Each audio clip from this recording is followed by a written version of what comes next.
hosting again. So, hey, if you're watching this, I encourage you to please grab your phone, share it with 4 or 5, 6 friends, get the word out, and just let people know we're here. And if you are interested in supporting what we're doing, we highly, highly encourage you to become a partner with us. KingdomTalksMedia.com. You can go to the giving section there, and like I said, become a partner and help support, help get the message out. Bless you all. Thank you. Let's dive in. So, Dr. Sharnael, glad you are on with us today. Hello, how you guys doing? Good to see you, and good to see you, Karen. Yeah, wonderful to Yeah. see you. So, Karen, once again, you're co-hosting, and Yep. you connected with Dr. Sharnael and got her on here. So, Yep. why don't you go ahead and share a few things, and let's get this rolling. Well, the first thing I want to say is when I first saw her, it was back in the Todd Bentley times, and I saw her, preach there. And I went to, during that, I went to see Todd Bentley in Florida during the Lakeland times myself during Memorial Weekend. And then I saw her, and I picked up one of her books on this being a seer. And actually, she was the first book I read on that. And then I just started following her. And then all of a sudden, like, I didn't see her for a while. And then she popped back in, and I go, oh, I'm going to start following her and watching. Next thing I know, she's starting to talk to people. And now she's full blown. She's got a great show that comes on. She brings way different types of people into different realms, and she's talking with them and finding out things in the spiritual realm, and just kind of exposing and bringing people out to teach us. But she also, I'm going to let her share some of this stuff. She's got a book out that she's had. I'm not going to tell her whole story. I'll let her do it. But she has a book, and I want her to show her book and talk about that too, and because she's got some good meat for everybody to chew on. Awesome. Yeah. Well, Dr. Sharnael, I would love to hear your story and how you got to where you're at, because I've briefly seen parts of your shows here and there, and it looks like you have a pretty big audience with your shows. And yeah, so tell us a little bit about your journey. I mean, were you in the church at one point and kind of got into all this, or Yeah, how did it all happen? definitely, definitely a lot of interwoven, journey as everyone has. My background is, I'm born in Montana and mostly raised in the Northwest and overseas in Europe. My dad was military, so we traveled quite often, and part of that was in Montauk, which I was a part of the Montauk project there, which is another whole episode probably. But um, and I'm just kind of touching on some things that were kind of pivotal in life for me. But yeah, came back, moved to the South, and most of the people here at the time are in churches all over the place. And I was in my teenage years, and that was like a big deal to have friends and be able Yeah. to socialize. And so I had the question given to me, what are you saved? And I was just like, I don't know what that meant. When I didn't grow up in church, I was like, you mean like from a boating accident or like a car accident or something? I, I didn't know. I had an encounter at 4 in Montana in my grandmother's house upstairs on Easter Sunday with Yeshua, and Hmm. that was also pivotal right before I went to Montauk. And so there's just been a lot of synchronicities over things. I was born at 3:33. The doctor that delivered me was Dr. Harold Messenger. There's just been these kind of sign points of things. Jeremiah 3:33 is a biggie. Mysteries, things that are hidden, things that are Yeah. behind closed doors. But when coming to the South, I met some great people who introduced me to the Bible and to God, and that was just amazing. And kind of got my programming in real good with learning the things, and later having to unlearn the things, and that's Hmm. interesting. But it did what it did do is um, sparked my spiritual connection again, of just like talking to people that actually understood God, because I had that encounter at 4, but my parents weren't in church or anything. I didn't really have anyone to talk about that kind of stuff with. And so Yeah. in 10th grade, I actually made a full commitment to be full-time ministry. Did the whole walk down the aisle, dedicated my life to full-time ministry. I always knew I was going to be in ministry, like since 4. I didn't call it ministry. I knew it was just something of service and love and helping people to know who God is. And so when I was introduced to the program of church programs, I was like, oh, this is my vehicle. And of course, I didn't think it's a program at the time. I was just like, like, who knows how many programs I have this very second, that tomorrow I'm going to be like, what? So I am a work in progress, and I openly admit that. But yeah, but in the middle of that, I went to Bible school, went to seminary, was going to do the whole thing. And I was told that when I went to Bible school that I could not be a minister because of my gender. I didn't have the right body parts at the time, and the denomination that I was in, which I'm not anymore, obviously, still a woman, and not in that denomination. Yes. Proud woman. And so there was that. And always having dreams and visions, always having different things that were not didn't make a whole lot of sense. Started having dreams about a man named Bob Jones, and basically started to Google and say, like, who is this dude? And up came this thing from North Carolina, I think, of like some university. And I was like, I don't think that's it. So, but I landed on eBay. I got on eBay and had just typed in, Bob Jones, and this thing came up on eBay. And there was like a cassette tape of this guy who was speaking about these things that would happen with his hands and the fivefold ministry, and experiences that were, pretty profound. And I was like, I got it. And I think, I'm speaking my age here, but I pretty much wore the tape out. I mean, I cried. I just was like, who is this man? And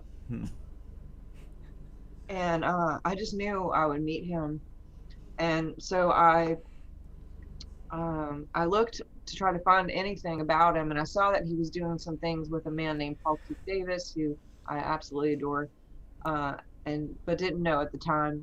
And they were going to they had something coming up in Oregon with Todd Bentley, actually. And I was like, oh gosh, that would be amazing. But at the time I was in a really difficult situation with partnership, and I could barely get permission to go to the mailbox, let alone, go country. So, but the next day, I was just kind of like, okay, God, I did what I did and just whatever. And the next day I came back and there was a message in my email that said that he was going to be in Alabama. And so I went, I did get permission for that. I called the place ahead of time, and I was like, I had this dream about this guy, he's supposed to lay hands on me. I didn't even know what lay hands meant. I had to ask somebody what that was, because I was super Baptist and we didn't do the laying on hands stuff. That was all old school. And, but anyway, the pastor there was really patient, and he was like, oh, he doesn't really do that. He doesn't do personal ministry, maybe Paul Keep, blah, blah. I went early the night before to make sure I would see this guy, to make sure I could get the directions, because I suck at directions. And there's like a prayer meeting in the parking lot at like midnight. I had driven in early, and the guy, I was like, oh, hey, this thing's tomorrow and I'm so excited, and I'm going to meet Bob Jones, and, I have these dreams and he's going to pray for me. And the pastor was like, kind of like, okay, yeah, we'll see about that. And just kind of like blew me off, and really sweet guy, but he just kind of laughed. And so the next morning I came in, and I got on the 4th row because I couldn't get any closer. It was all like marked off for the specials. And but there I was in the middle, and I was waiting, and they came up after worship. During worship, they were like, Bob's going to be a little late, he's in a vision. And I was like, okay. And so I was looking, and I looked in my book, and I saw in Ephesians, we are seated in heavenly places. Yeah. And I mean, it went like through me. And first of all, because of the chair I'm on top, because that has a lot to do with time travel and literally being in heavenly places, and which is the galaxies. And but also just this time travel of just us without the machine, without the chair. And then the past tense of it, seated, as if we've already done it, we're already there. It's not something Yeah. to strive for. And I was like, how you get those and you're like, oh, and I was like, have you ever seen this? And I'm telling speaker number one over here. And I'm like, have you read? I'm telling the people behind me, did you see it? Like, already happened. And they're all like, yeah, that's cool. Calm down, crazy, cute lady, or whatever. But here comes Bob down the aisle, and he comes up and he calls me out 4 times, praised me for different things. And then later, one of the things that he said to me was that I would be a teacher. Well, I had just quit seminary. And Wow. so I was like not looking forward to going back to school. And to me, that meant go back to school. I'm going to have to sit around and teach a bunch of snot-nosed kids. I wasn't a fan of kids at the time. I didn't have, I just had my own. And I was like, I'm so embarrassed. I'm not going to go back to school. I don't want to go do all this again. And so I was really miffed and just like kind of frustrated with what he said to me. He's like, because he said, you're a prophet teacher. And actually, he just said teacher at first. He did the whole hand thing. And so I went to the coffee shop and cried. I went in the bathroom and I just cried. And I was just like, that's not what you said. That's not what you said. I'm like talking in my mind. And I came out, and when I did, Bob was sitting there with Viola, and he had one chair open, and this guy pulls it out, and he's like, oh, we've been waiting for you. And I was like, dude, what is up with the whole teacher thing? And I told him, I'm like, if you knew what all I've done, like this year, I quit everything, all that stuff. And he said, he's like, stand up. And so I stood up, and he's like, I'm going to touch your stomach. And when you do, you're going to go to heaven, and you're going to see all this stuff, and it's going to make more sense. And I was like, okay. So I get up in the middle of this, like, not a Starbucks, but ish. And there's tons of people around. I have no idea. I've never had anything like this happen to my knowledge, not a church thing anyway. And I get up, and he touches my stomach, and boom, the whole coffee shop is gone. And I am on a bird in the air. And the bird is this big brown bird. And I am literally seeing the galaxies. I can hear Bob, but I can't see him. And he's telling me, do you see that? Do you see that? And kind of walking me through that. And then basically I see the earth, and it's a tiny little ball, and I'm getting closer, closer. And I see fire all around different parts. And he's like, you see that? You see that? And basically I know I'm going to all those places. And, Wow. and so anyway, then he says, it's time to come back. And I'm like, nope. And he's like, he says it again. And I'm like, nope, nope, nope. And he's like, no, really, you have to come back now. And I came back. And when I did, my hands were raised, and I couldn't speak. And there was like 40 people all around me just staring, and I didn't give a crap. And they had to literally pick me up and take me out, bring me to the church. And they brought me to the intercessory prayer room just to like figure it out, I guess. And but yeah, so that was pretty interesting. Later on, I found out that this was, I was attacked mentally. You're just a brown bird and all this stuff. And I went and talked to Bob, and Bob had said, no, that it's he said it's a prophetic bird. It's you're a prophetic teacher. And then later, Patricia King had found out about this encounter, and she'd called me up to Idaho. And when she did, I didn't know who this lady was, but I was like, if you know Bob and you're you know more about this and you can help me. Okay, great. I went up there, and then she did the same thing. She basically called me out that first night and said, you know, that she had a dream about me, and that she had a dream with Mariah Woodworth, Eder, and Catherine, Catherine Coleman, and yeah. And Amy Simple McPherson, and that she was supposed to drop these mantles on me and this other lady that was there, and call me into full-time ministry. So yeah, that was, you know, that was much later. That was actually a year later. And in between that, Bob had introduced me to John Paul Jackson, which I started working with him and started teaching for him. And so there's just been a lot of this, you know, did conference ministries, you know, for a long time, Yeah. taught, wrote books, did revivals, was on TV for 3 years. We had our own show in the United States and Canada and overseas. But all that kind of just like ended when I got sick. I got really sick, and I went to try to figure out what was wrong with me, and went to all the Western doctors for about 6-7 years, couldn't get answers.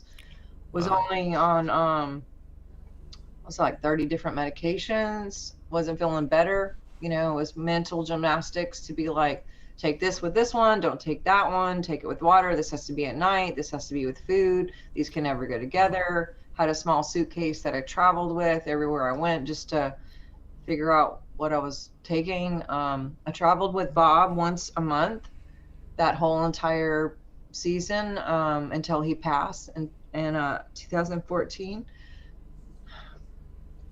But, you know, so I learned a lot, and I really felt like the Lord kept directing me back to another way to heal. And of course, I believe in miracles and healing, and I saw it over and over again. But there is also just like common sense and doing things that, you know, I looked in the word healing in the scriptures mostly means therapeutic, which was where we get the word therapeutics or therapy. And it's basically doing the right thing over and over again to help bring your body back into harmony.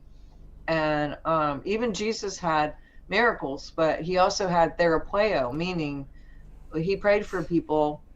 Sometimes it was the healing was over time. It wasn't instant. And I think we missed that, you know. And so when I did find my healing through natural ways, I went back to school, and I always thought I would finish in theology or divinity.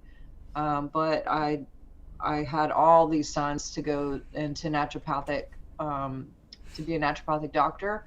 And I got so much crap from the church. I mean, it was like, people were like, oh, she's leaving the ministry, she's a witch, you know, oils, you know, frequency. I had a Zyto machine, and I would go, like, say, Florida, and I was going to do a conference, and people would be invited, and pastors would tell their people, don't come, you know, she's a witch, she's got this machine that's the devil, and it detects your frequency, and everyone's going to go to hell if you might get a demon. If you get. How many years ago was this? This is 2010.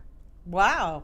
So 10 years ago, 11 years ago. Wow. I'm not going to name names or churches, but I'm telling you, it was rough. And this is after when I not only got my healing, but I dropped 80 pounds and got off all my meds in 16 weeks. I mean, it was miraculous, some things, because 86% of all physical stuff has to do with emotional. So when I started dealing with the emotions, everything kind of went into place. But, you know, I didn't get how people can jump from, you know, a machine that uses frequency to the devil. I mean, but for real, I mean, do you use a cell phone? Do you use an MRI? X-ray are fine, but yeah, there's just always people's fears. I mean, Christians are I got to be careful, but but sometimes, you know, it's the Christians that are the first ones to jump to demonizing something they don't understand. And the fact is, frequencies are something that we are so far behind in understanding. You know, when Einstein said E equals MC squared, that should have been a cue to the Christians. Hey, we need to start understanding what this means, because everything is energy. Everything has a frequency. what does that mean? Because yeah, it's all going to, and it all has an effect on us. I mean, I believe that we are the ones that actually influence and change things around us the most, but so do these, you know? Yes. Yeah. And statistically, you can actually have chaos because these are stagnant. They stay. They're solid and they're status. And so Yeah, and they have a certain frequency that they carry and hold. And right. they also record.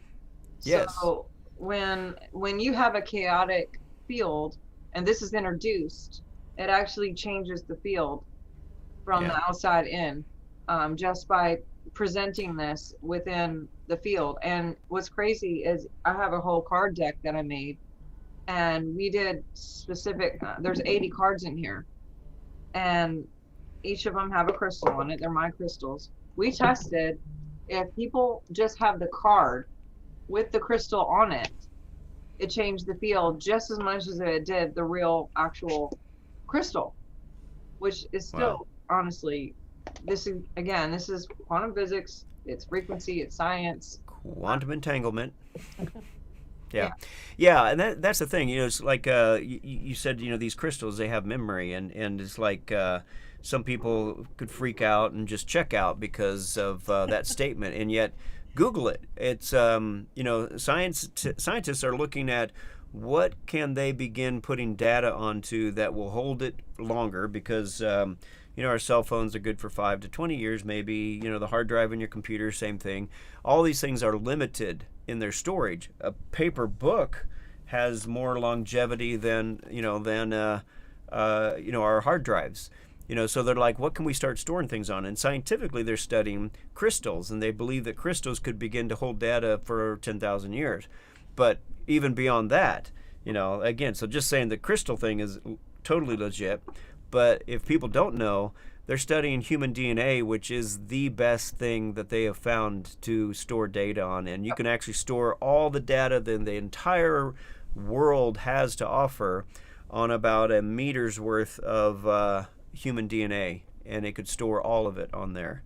So, I mean, there's amazing things out there that scientifically they're proven, and you know, if somebody really wants to go way out on the edge, I guess they could call that demonic as well. But I believe the science is simply discovering what God's already done, and a lot of science is very divine. Well, God is the biggest scientist of all. And Absolutely. the thing is, this is frequency, this has frequency, all the, Yep. you know, color, music, you know, worship. Totally agree. And so we're 67 megahertz. And when it gets lower than that, we're opening ourselves up to dis-ease. And there's things that can Yeah. lower and there's things that can high up. But you know, for those who think that crystals are bad, I'm like, this is crazy because you've been using them all along. Right. They're in everything. They're in your glasses. They're in your watches and your cell phones. You're in most everything that's technology. But Yeah. people pick and choose. Well, that's good, but this is bad. But so anyway, but yeah. And it's just typical of human beings, actually, not just Christians. I'll take that away from just putting it on Christians, but human beings as a whole tend to demonize things that they don't understand. True. Yeah. Yes, and I did it. I understand. It's fair. I mean, I get Yep. it. And now I'm hopefully in a better place where literally I don't even care if you come and tell me like Cookie Monster is your real dad, and I would be like, okay, I'll check into it. Like nothing surprises me anymore. You know, I try to be very Yeah. open.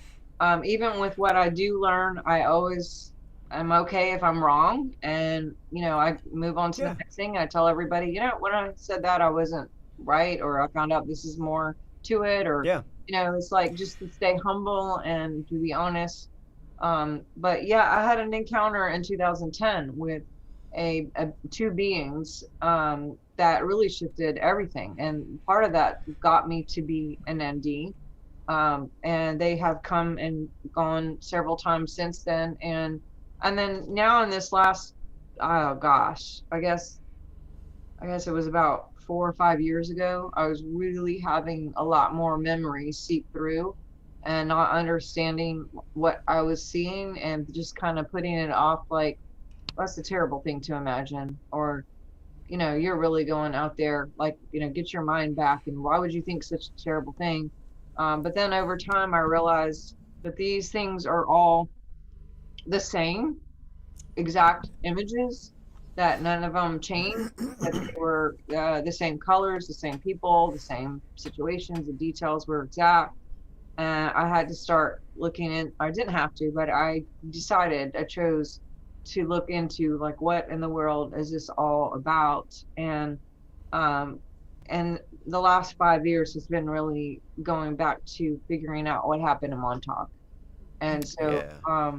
and some of that I don't want to know, probably. And, sometimes I take a break and I'm just like, this is a season, or I'm just gonna, like, let it go, and then I'm curious again, and I'm okay, and I kind of, like, transmute and integrate a little more to be open to find out. But you know a couple things happen. I literally ran into a couple people who were there, and instantly there was some things that came through, and I was just like very much traumatized. One person, someone had sent me a link to a person who's named Max Spears, and when the link came through, I watched him, and I literally I lost it, because I was like, I know him. I know him. I just could remember everything. Not everything, but everything. Like, there was so much that came through just with that. And I thought I wasn't going to make it for like 3 days. I literally was on the floor in the fetal position for about 3 days, just going like, I don't know if I can handle it. But there was just a lot that came through. And yet, like, at the beginning, when I first saw him, instantly I was like, yes, and I got to find him, and I'm going to get more answers. And then I Googled and tried to find, and I found out that he was actually murdered. And so I was like, I found him, and I lost him in just like a sec. And so, yeah, I mean, it's just been a journey of, finding other people who have been through similar, along the way. It's interesting. I was with Ian Clayton, I think you know him, in Wyoming, God, like 2008 or 9. And there was a pastor there that had come to us and wanted us to help, and said, please, we are trying to figure out what to do. I think she had 40 women recorded at that moment who had all been abducted and impregnated, and then the baby were taken. And I'm just like, that blew me away. I was like, what? First of all, how am I going to help with that? What do you even say? And second of all, I mean, that many cases in just a small vicinity area. Yeah. It's like, okay, how do you deny that? Like, multiple people all saying different things, and they don't know each other. And some of them were out of state, some of them was across the line in Montana.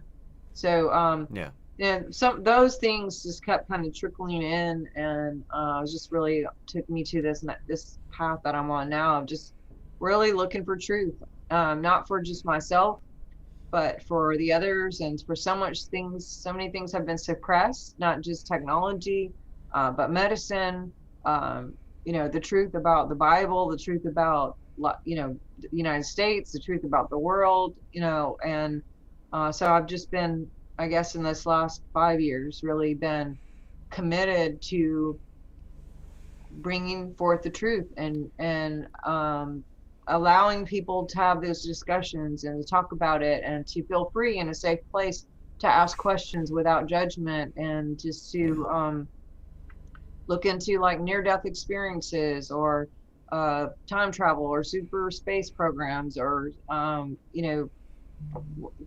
of the above, aliens, health, government, just everything. So, and it looks like you guys are definitely doing a lot yourself. I mean, I haven't ever watched one of your shows, but I know a lot of the people who have been on your shows, and really enjoy their friendships. And I was like, one day I'm going to meet them. I know it's going to be awesome. And we will. I bet we've been through Alabama a couple times. We're going to be in South Carolina here in the next few weeks, but Don't have anything scheduled down that far for a while, so we'll see. I wanted to throw this question out because we had this question for the last person that we had on as well, and it's becoming more and more important to me and our ministry. With all this stuff, you've shared a lot of stuff, which is good, and yeah, we are dealing with it at different levels with different people. How do we look at changing the world in a better way, for the better, through all of this? And the reason I bring that up is because, there are those people who are running after the fix. It's kind of like a drug fix. It's like the Pentecostal or the running to the next big event, and the conference junkies and so forth. Trying to avoid that with what we're stepping into, because wow, it's mind-boggling and can definitely lead into some of that again. So what we're looking at is, how do we get people to focus on what's going to actually change the world? Now, people need to be healed. You got to be healed. You got to be healed before you can actually have a good, positive impact on the world. So I guess that's what I'm asking is how does all this fit into doing something that is going to move our world in the right direction, get it out of all the chaos and the fear and frustration that people are feeling right now? Yes, great question. I have a whole book about it, actually, called The Science of Okay. Yeah. But, there we go. My first book was Keys to Third Heaven, and it talked about a lot of this, and this is just kind of like an extra step, more of the science and scriptures to back it up. But everything starts, like you said, on the inside. Everything's an inside job, and everything works from the inside out. And it will take a collective effort, but it doesn't mean that you need everybody. It just right. Like Gideon's army, we had 300 people, and look what they did. Yeah. So so on a conscious level and on a neuroscience level, and then with just karma, or you want to call it reaping and sowing, or the biofield, or what happens in the field with the law of attraction, is everything you think about, talk about, and feel, and then that mixed with your signature code, because we all have an imprint on the code, and that code is projected through the cells out into the field. And then it mixes with what you think about, talk about, and what you feel. And so that is all in the code. And that's what I was seeing after I met Bob for that first time. He prayed for me, and immediately I started seeing fields everywhere. And I actually even went to the doctor, and I was like, my mother's blind, her mother's blind, her grandfather's blind. And so I thought, oh my gosh, something's wrong with me. And is how it started. And I actually went to an eye doctor, and they were like, at the time I couldn't see far away very well. I wore glasses. I wouldn't see glasses. I use glasses to read up close now, but they said, no, you have like 10/10 vision. And I had upgraded to seeing in this other dimension somehow. And what it looks like is symbols, code, colors. There's some things that I didn't recognize, that I didn't understand.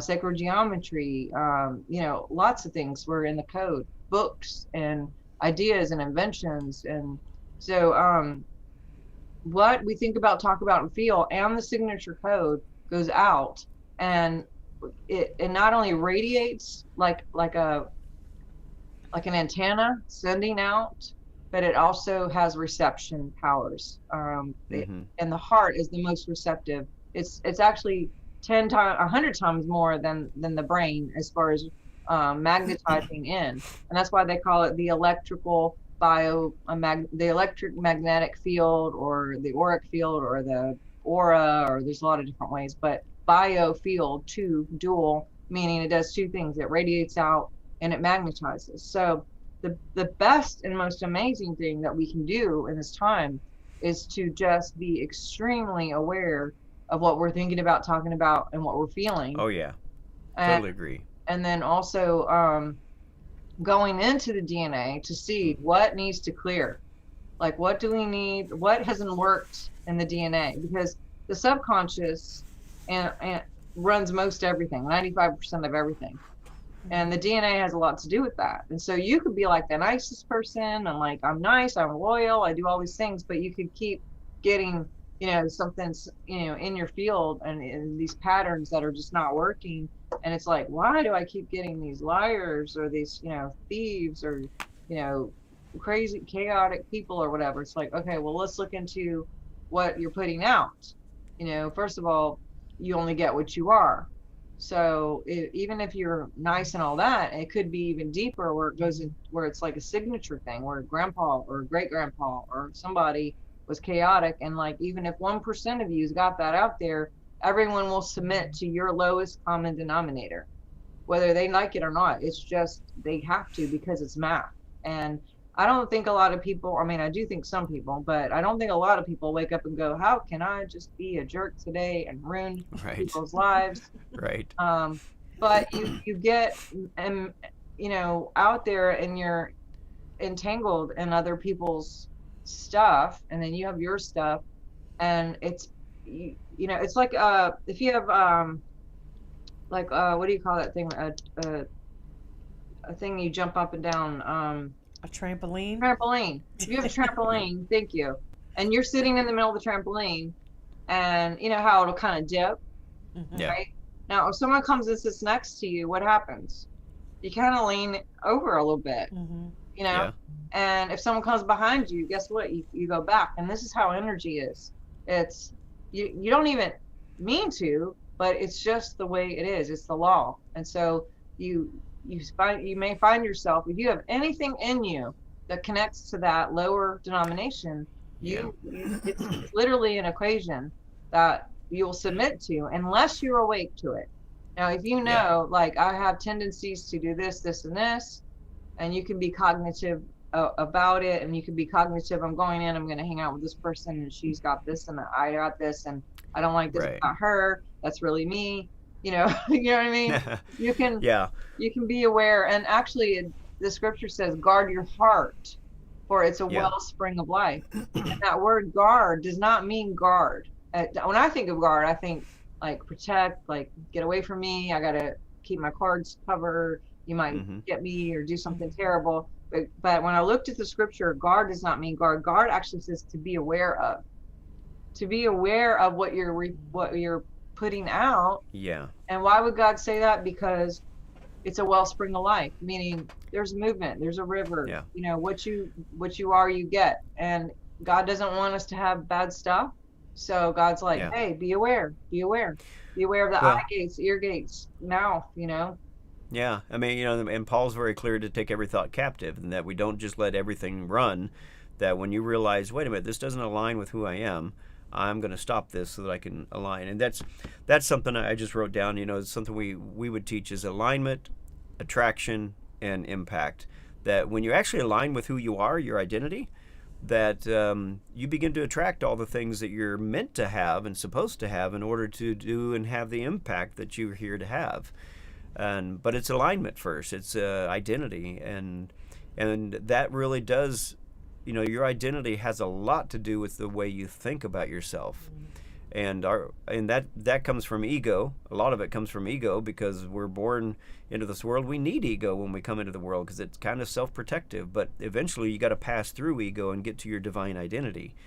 And so anyway, it's good stuff. And it's to me, one of the most important things is your identity. So I love this. Let me show you this thing. Speaking of ego, I don't know if it'll come through on the thing. I just found this. It says, Lego your ego instead of Lego your yes. Yeah. So, I've thought of that many times. But that tells our age, I think. Yeah.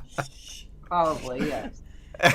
We don't have an age. Yes. We don't. Actually, yeah. I mean, hey, all we're counting is how many times we go around the sun. It has nothing to do with how old we are. Yeah. Yes. So, I mean, as we work on us energetically, we're automatically going to get different results. And I like how you were talking about alignment, because I like to use the word remember. That's a big word for me, to redo again, member, union. Yeah. to, and that's what the book has talked about too, the science of miracles, remembering the frequency of love, who is God.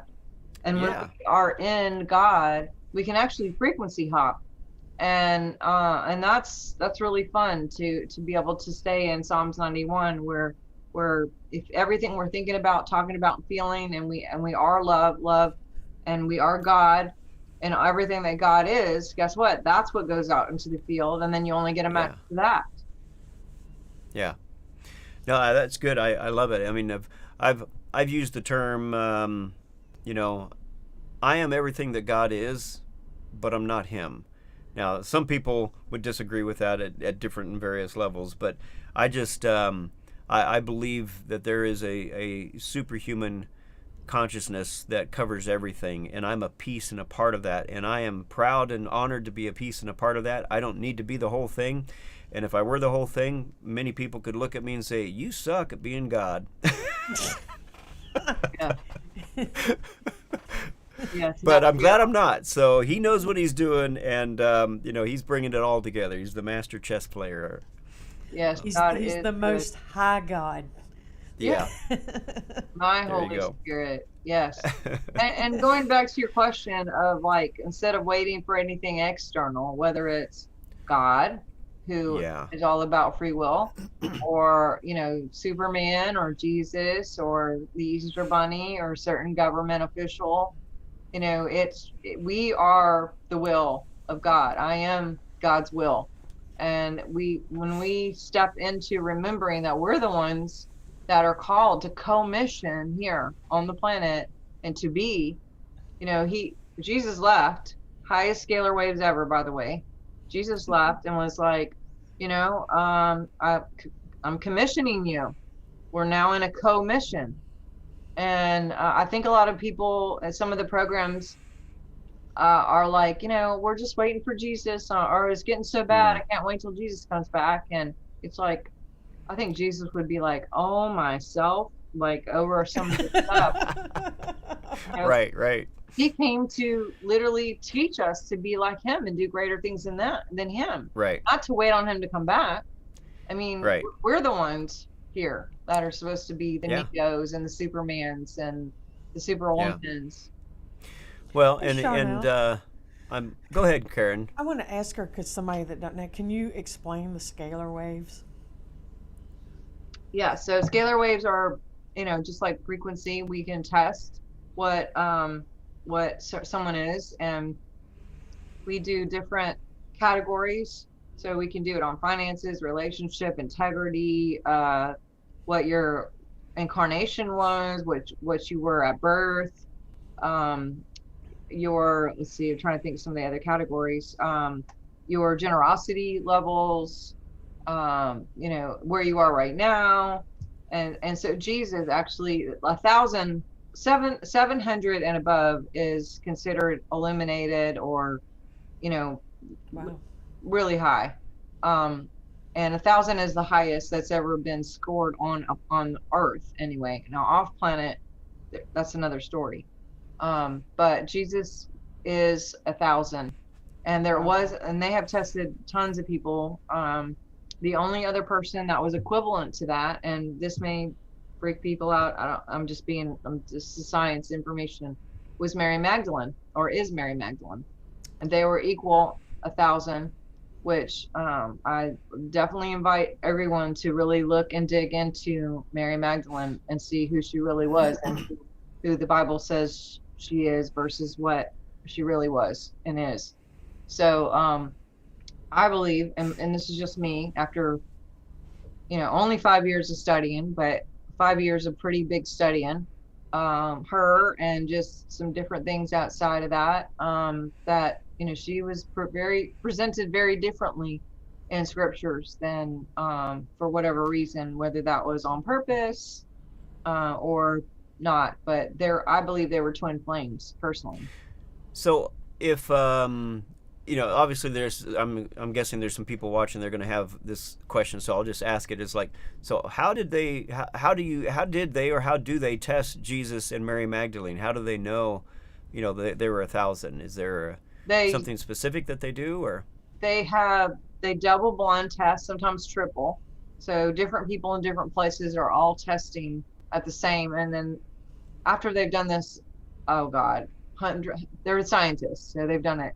Scientists don't just go, oh, okay, call it a day. We did it once and there you go. Thousands of times they've done it now where they've tested and they come back with 99.9% the exact same results.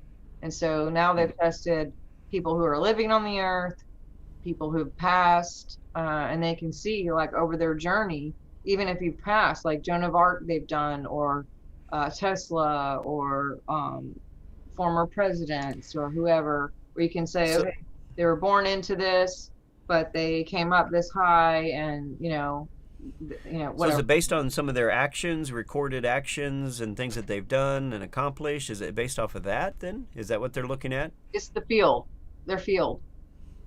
Yeah. Their actual biofield. So if someone's passed, they're not alive to have a field anymore. But you could say, right. How was, I'm trying to think of someone who's passed, I guess, Jesus and his relationships. And they'll tell okay. So that's what I was getting at. Yeah. How was all right. Jesus in generosity, or how was Jesus in his finances, or all the different there's like 15, 20 different categories. Okay. And they can even test what dimension people are in, whether they're in the 3rd, 4th, 5th, 6th, all the way up, which there are people on the planet right now who are already in the 10th and 11th dimension versus most people in 3D, some people even 2D, which is kind of sucky, but anyway. Man. 3D. So we got about 10, 12 minutes left. Okay, before we go any further, let's just have you share with us, and we'll put it in the notes as well. So if you're watching this, it's pre-recorded, but if you're watching it, it'll be in the notes, so you can click the links to get a hold of Dr. Sharnael. So what are some of the links that you would want people to get to in order to connect with you? Pretty much, if you go to swiftfire.org, that is like the main one. If you go to swiftfire.org, you can get on the newsletter. That's the best way to get most of the information of the things that I cannot talk about on most of the platforms, because they took my channel away a few times. And my 10 years work of all the interviews and things that we have on there. But yeah, Wow. it started over several times. We have BitChute, Rumble, Instagram, Facebook. But if you go to swiftfire.org and get on the newsletter, you're going to get all the meaty things that I don't necessarily talk about anywhere else. And it'll show you like my classes, my books, my resources, interviews there. I also do consultations, not only for naturopathic, but coaching or energy stuff. And we do remote biofeedback. So if you're far away, I can actually scan you and we can see where you're at, what's going on. You can look at your organs, your hormones, your brain anatomy, your EEGs, really specific things of what's going on with you. And then we send back the frequencies to you to balance it back. But then if you want, we can do a consultation, and I could say, okay, I'm sending you these energies, but I'm going to give you some homework on some things that will help anchor those in so you stay, you don't just keep on, trying to get back out again, because habits can keep you right back into the old. And so I do that with people all over the world. We have like 15,000 consultations that we've done now, and growing all the time. We stay really booked up, but we're seeing really amazing miracles and people shifting, and intuitively, dreams, everything goes together. Everything is integration. So if you heal the emotions, you're going to get better in the physical, and vice versa. So we work with all of it. And I love the word integrity, because it means you're fully integrated. So we work with all of it. And that's what I love about, our work is, we have a great team of people that help, and groups, and lots of resources for that. Wow. Awesome. Wow. Well, so like I said, now we got about 10 minutes or less left. What would you like to share or get out to everybody in the last 10 minutes that we have?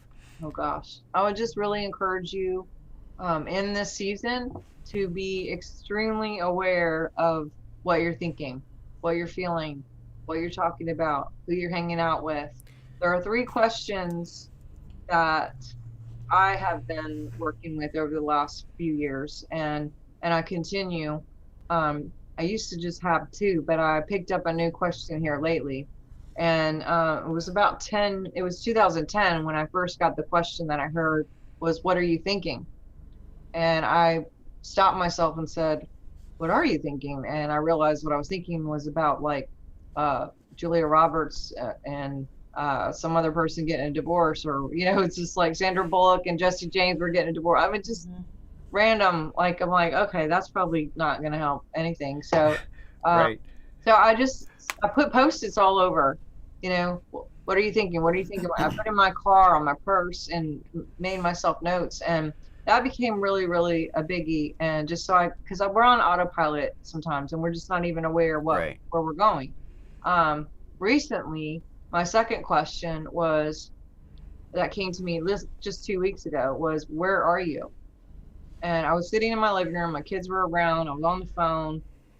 I was answering texts, and also thinking about something that happened 5 years ago. Multitasking, all those things. And I realized I am not here for sure. And Wow. Yeah. and so I was like, whoops, I recommit, and I got back in my body and stayed with the people that I was with. And I've noticed Yeah. that going to restaurants or wherever, people are just, wherever they are. And even if they're not on a screen, you could be in a room and you could be thinking about what you're going to do when you leave the room or get off the interview or grocery list Right. tomorrow. And so I'm really I'm choosing to train myself more and ask that question and post that all To over. be Where are you? present. Where are you? Yes, because when we are present, the chemistry of the body is way more in harmony, because the future and the past bring stress. Thinking about the past or trying to, XYZ, all Figure the out the different future. futures can Yeah. really cause havoc and fight or flight. And we've seen that in the scans with the fight or flight, adrenals, everything in the body that messes up from that stress. So staying present, when we are present, we are present, and we are a present. We are God's present. So That's that's good. one. And then the last question is that I keep asking, not just myself, but everyone, is, who do you think you are? Yeah. And I got that from Bobby Connor, because we were at a conference one time, and he had an encounter with the God and a demonic force. And the enemy, whatever you want to call it, was saying, who do you think you are? Who do you think you are? And just like, whatever, whatever. And Bobby said that he heard him ask himself, who do you think you are? Like God was asking him, who do you think you are? And that was around the same time when the thought thing came, where it's like, what are you thinking? And then Mm-hmm. that was coupled with, who do you think you are? And I was like, wow. So that's just really stuck with me. But now I'm working with all these three things. And then one thing, just the last thing I would say is, play for no reason.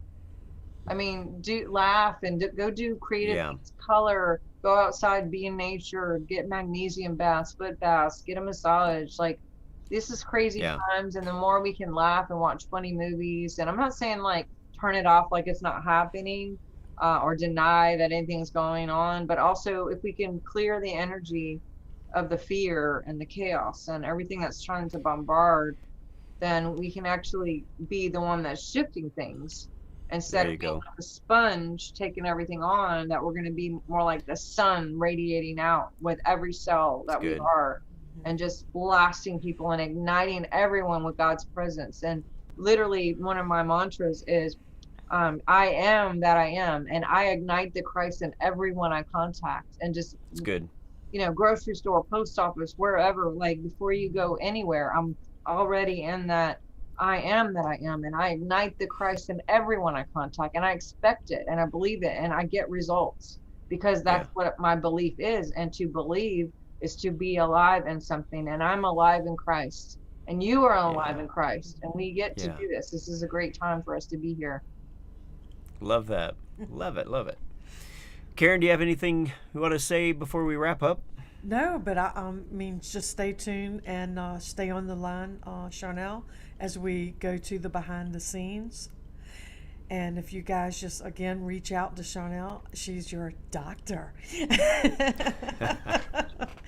So yeah, it's been great. Glad you came on, Very good. Sharnael. We Thank just you. Bless you appreciate guys. Love you guys. Yeah. So, yeah, Sharnael, thank you so much for being on. And just thank you to all of our viewers. If you want to see the behind the scenes section, go to our website, kingdomtalksmedia.com. Go to the shortcuts, and there's a place where it says behind the scenes. And you can click that. That's actually a small support for the ministry here, $10 a month, but you get all the videos early, as well as the behind the scenes, which is only for the members. And hopefully we'll see you there. And thank you to Dr. Sharnael. It's been an honor having you on. We finally get to meet. It's been a blessing. I just want to say, I've talked to Karen last week and with tears in my eyes and just forever gratitude for what she's doing in humanity. And now I get to tell you, like, thank you for what you're doing. It really matters what you're doing. You're such a blessing. You guys are just affecting way more people through social media. You're using a tool that could be terrible and used in the negative, and you are pushing through the darkness with light. And I don't get to see everything you do, but when I see you guys doing something, I send you love, and I just wish you so much love and radiation and peace and health and all the things to you and your families, and just such honor and love for both of you guys.